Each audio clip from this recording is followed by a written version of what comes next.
I think the trend that we are seeing, specifically in the ultra high net worth space for family office services, is really around moving from a fragmented ad hoc model into a more streamlined, integrative set of services for a family. I think as technology continues to move forward, we're really moving past the age of Excel and piecing things together. Families want information at their fingertips, and a big piece of doing that is being able to bring it all together in one piece. So I think keeping up with technology and utilizing it in an incredibly efficient way helps bridge the gap between technology and family needs and talent that we really need in this industry. I think one of the things that we are seeing with technology changing now is technology is really becoming more of a backbone to the family office, the ultra high net worth family office space in general. And so the part of that that's really the driving force is you can gain the operational efficiencies, you can bridge the gap between talent and technology.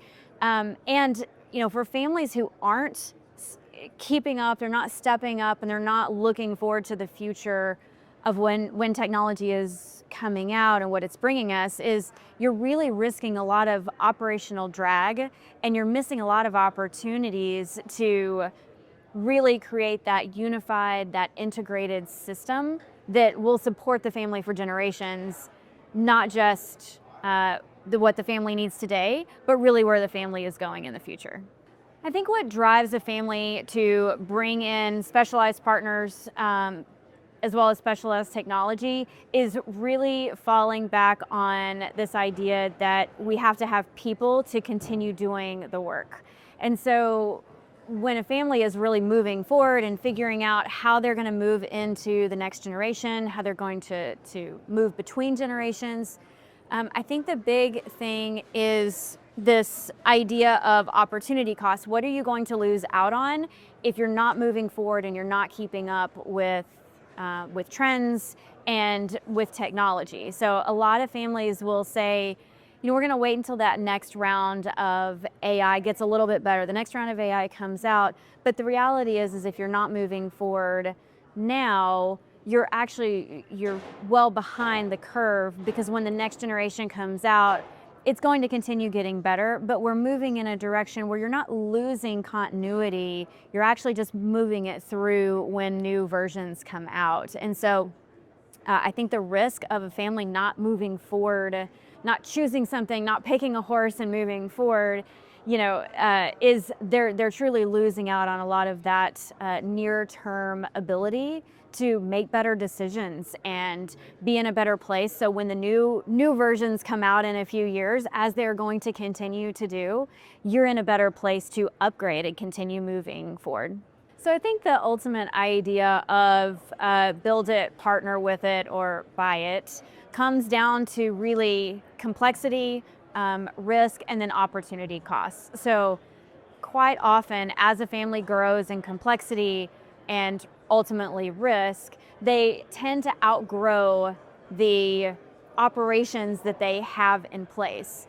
And so the idea of building something new, certainly starting from scratch, but sometimes even bringing in something and then building off of that, can really feel like a very heavy lift, versus bringing in a specialized provider who already has the talent, the bandwidth, and the knowledge on how to do that specific piece of the puzzle. You can really, I call it wormhole your way through to a much better product at the end. You're going to get to it much more quickly than if you tried to do it in-house. Some families want to build it in-house, and that's great. Others want to be able to get there faster, do it better, and get to where they're wanting to go. I think a family or an advisory firm may choose to bring in a specialized partner when it really comes down to the question of bandwidth, opportunity, cost, and risk. So as families grow, as RIAs grow, The question really comes down to, on the administrative side, those requests can grow much faster than the family office staff or the RIA staff can really absorb and continue executing at an incredibly high level, which is exactly what these families expect.